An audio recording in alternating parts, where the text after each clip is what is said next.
On va commencer du coup avec les questions qui s'adressent à Monsieur Colas.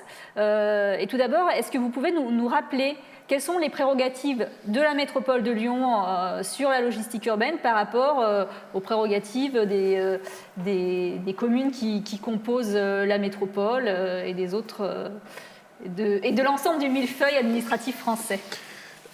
Pour faire simple, on va dire toutes. La logistique urbaine touche à deux domaines institutionnels, la question de l'urbanisme, du foncier, et la question de l'économie. Les deux compétences sont métropolitaines, elles ne sont plus communales. Et donc, la plus importante, l'économie, ça concerne effectivement toutes les entreprises, et pas seulement la logistique, mais la plus importante qui a un aspect lourd et spécifique à la logistique, c'est plutôt celle de l'urbanisme et du foncier. Donc des infrastructures mises à disposition et de la gestion et du partage de l'espace public par rapport à tout cela. C'est vraiment une compétence métropolitaine. La seule compétence qui échoit, entre guillemets, un peu aux communes, c'est celle du stationnement, qui est un enjeu pour la logistique, très clair. Si dans les aménagements urbains, la voirie, c'est la métropole qui aménage d'éventuelles aires de stationnement, c'est aux communes de faire la police du stationnement et donc de faire respecter ce stationnement et éventuellement de dresser des amendes. Mais c'est bien la métropole qui aujourd'hui se pose des questions sur quel est le foncier disponible. Alors la métropole a un service foncier très important, y compris de préemption foncière. La métropole est propriétaire de nombreux fonciers dans la métropole, bâtiments ou terrains, souvent des friches, souvent après des cessations d'activité ou des transformations d'usage. Et la métropole peut gérer à travers cela, et ça va me permettre de répondre à une deuxième question. Où est-ce que je mets des entrepôts de logistique urbaine? Où est-ce que je mets des aires de livraison ou des points de regroupement, etc., etc. Après, il y a un deuxième enjeu qui est vraiment métropolitain, qui est celui de l'organisation. Donc j'ai une question sur la plateforme, alors qu'on appelle l'hôtel de logistique urbaine du port Édouard Herriot. Il y a en fait beaucoup d'initiatives positives par rapport aux enjeux que j'ai cités tout à l'heure. Je ne sais pas si je vais arriver à toutes les citer, et qui sont un peu, non pas désordonnées, mais un peu individuelles. Alors il y en a une assez importante qui a beaucoup intéressé la métropole, mais qui veut essayer de lui donner une dimension plus grande et encore plus cohérente. C'est celle d'un projet d'hôtel logistique urbaine sur le port Édouard Herriot. C'est un projet qui est porté par 4 structures qui sont, je vais essayer de me souvenir, LPA, la CNR, la Caisse des dépôts, et il m'en manque toujours un. Je ne sais plus lequel c'est, il va me tuer. Bref, bon, c'est un projet de construction d'un hôtel de 30 000 m² sur le port Édouard Herriot, qui a pour objectif de regrouper de la logistique et de la redistribuer pour faire de la logistique du dernier kilomètre en mode propre, c'est-à-dire vélo cargo et éventuellement véhicule électrique. C'est un projet qui était déjà en cours, qui avance. Si on veut organiser cette logistique du dernier kilomètre sur la métropole et la décarboner, la dépolluer, ça veut dire qu'il nous faut au moins 3, voire 4 hôtels de logistique urbaine sur l'ensemble de la métropole. Donc du foncier, ce qui n'est pas toujours facile, parce que pour implanter un hôtel logistique de 30 000 m², il faut un sacré paquet de foncier. Mais la métropole accompagne tout ça, et même maintenant, du coup, a une réflexion en amont pour voir comment on peut faire pour qu'on réserve du foncier disponible même pour dans 5 ans ou dans 10 ans. Comment est-ce que ce foncier doit être raccordé à quoi ? En termes de voirie, en termes d'infrastructures ferroviaires, voire en termes de fleuves, bien évidemment. Et du coup, comment on arrive à greffer différents systèmes et différentes initiatives à ces projets-là. Et puis, il y a un dernier sujet qui est important aussi pour la métropole, qui là est complètement dans la compétence urbanisme et construction. J'ai parlé tout à l'heure d'Amazon qui installe des consignes dans les gares, à mon grand dam, mais bon... Gare et Connexion et SNCF veulent d'abord rentabiliser et voilà. Il y a un enjeu dans l'étude qui a été présentée qui m'a beaucoup plu, notamment sur la livraison hors domicile. Comment est-ce qu'on arrive à dépolluer, décarboner la livraison hors domicile et donc à réduire l'impact de cette livraison hors domicile? Mais il me semble qu'il n'y a qu'un seul moyen. Et aujourd'hui, les points relais, très honnêtement, même si je ne suis pas un grand utilisateur du e-commerce, le niveau de service, il est quand même pas super bon. Sans parler des responsabilités sociales et environnementales par rapport aux commerçants qui servent de point relais, ou etc.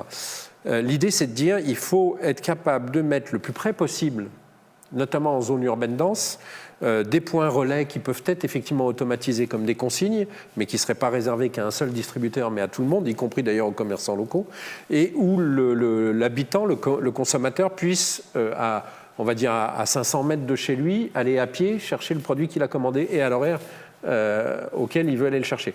Et donc nous sommes en train d'introduire systématiquement dans toutes les grandes opérations d'urbanisme des nécessités d'avoir des locaux de conciergerie qui puissent servir à ce type de plateforme et puis d'étudier là où il n'y a pas de construction nouvelle mais où on est sur de l'ancien, la mise en place. Il y a une expérimentation en ce moment avec le cluster Cara sur Villeurbanne de containers tout commerçants qui sont amenés la nuit et où le consommateur va chercher le lendemain son produit. Ça peut être utile aussi pour les commerçants locaux. C'est-à-dire que vous voulez acheter, vous avez posé un costume au pressing dans votre quartier et vous voulez le récupérer ce soir, mais vous finissez à 20h. Donc le commerçant est fermé, il peut utiliser cette conciergerie ou ce B-Box, enfin ce container de consigne pour vous le déposer et vous allez le chercher avec votre smartphone. Donc ça, il me semble que de multiplier des points de type conciergerie ou container ou consigne de proximité pour que le consommateur aille à pied chercher sa livraison hors domicile me semble très intéressant.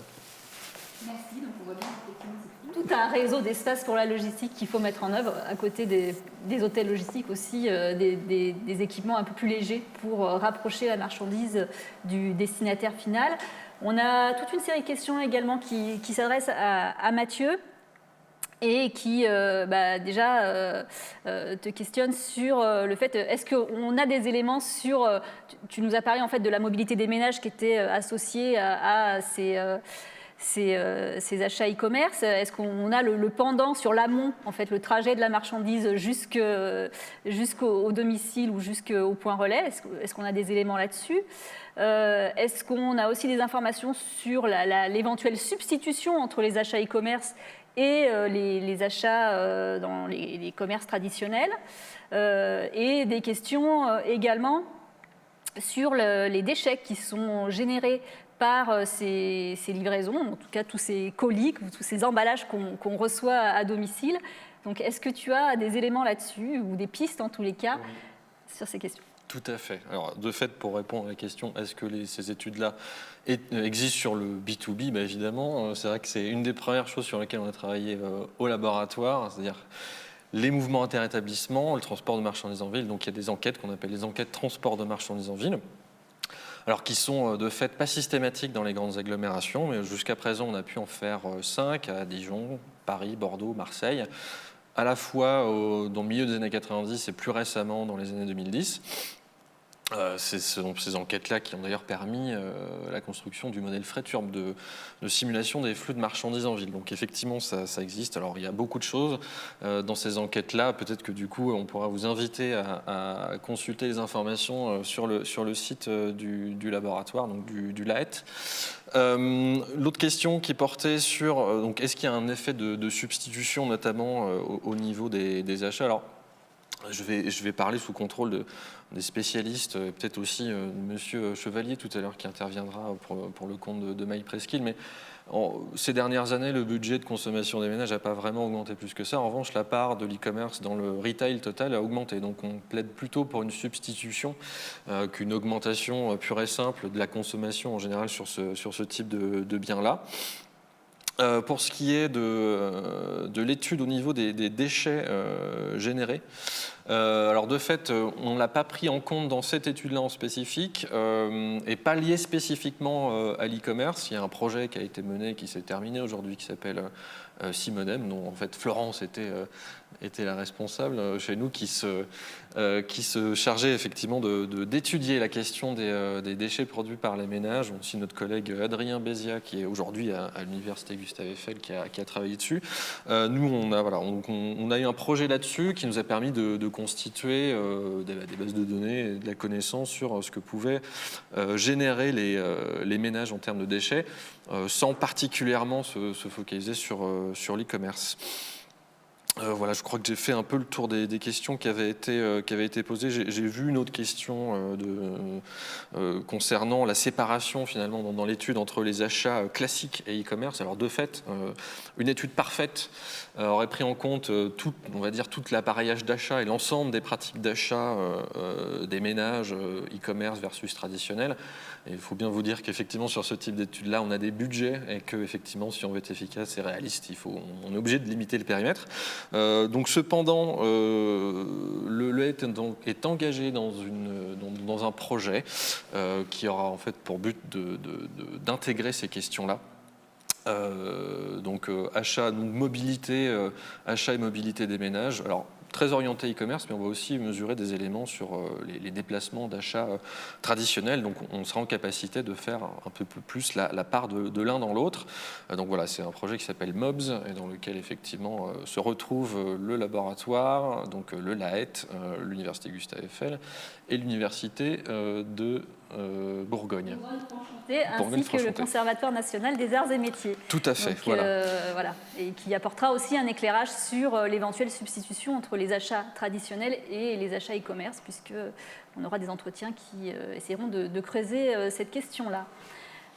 Nous avons également quelques questions pour Odile. Je les ai vues passer, mais elles ont passé assez vite. Je les retrouve, pardon. Oui, Odile, est-ce que tu as une idée du coût que serait prêt à payer le consonaute pour avoir une livraison de qualité? Je pense que ça doit aussi intéresser les transporteurs qui vont participer à la table ronde tout à l'heure. Donc, est-ce que tu as des éléments sur ce niveau de coût? Et est-ce que finalement le coût est un facteur de satisfaction plus important que le délai? Oui, alors, très clairement, la qualité de service logistique perçu est plus important que le prix payé. Donc, ce que j'ai dit tout à l'heure, c'est qu'il y avait une certaine capacité du consommateur à payer le prix. Maintenant, on ne peut pas chiffrer à partir de l'étude que nous avons fait, le montant du prix que serait prêt à payer le consommateur. Il est probable que le consentement au prix ne permet pas de couvrir les coûts logistiques.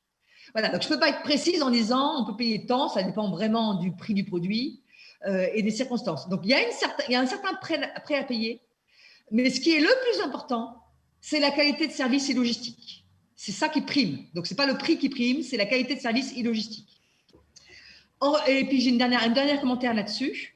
L'affichage d'un prix peut orienter le comportement du consommateur entre les différents modes de livraison, entre la livraison à domicile, la livraison au point relais, la livraison en consigne, la livraison en magasin classique d'une enseigne. Le prix affiché par mode de livraison peut entraîner un comportement différent du consommateur. Et donc, afficher un prix élevé pour la livraison à domicile pour orienter le comportement pour que le consommateur accepte de faire quelques pas à pied pour aller vers une consigne, ça, c'est une stratégie tout à fait envisageable. Et le consommateur est prêt à faire un arbitrage dans le mode de livraison en fonction du prix et donc à aller chercher à pied son produit si ça lui coûte rien ou si ça lui coûte moins cher. Il est prêt à le faire. Le consommateur n'adore pas la livraison à domicile. Sauf quand c'est des produits très lourds, les produits pondéreux, il ne peut pas faire autrement. Mais quand il peut aller à pied, à condition que ce soit fluide, facile, accessible et accessible à n'importe quel moment, le consommateur est prêt à faire l'effort d'aller chercher le produit dans une consigne, par exemple. Je ne sais pas si j'ai répondu à votre question. Merci Odile, merci Mathieu et Jean-Charles. Je suis désolée, il restait des questions dans le chat, mais là il va vraiment falloir qu'on interrompe cette session de questions-réponses. Peut-être qu'on pourra y revenir dans les sessions qui vont arriver ensuite, là, mais il faut absolument qu'on lance la table ronde afin de permettre à chacun des intervenants qui sont présents aujourd'hui de pouvoir s'exprimer. Mais on garde de toute façon les questions et on verra comment on peut les traiter plus tard.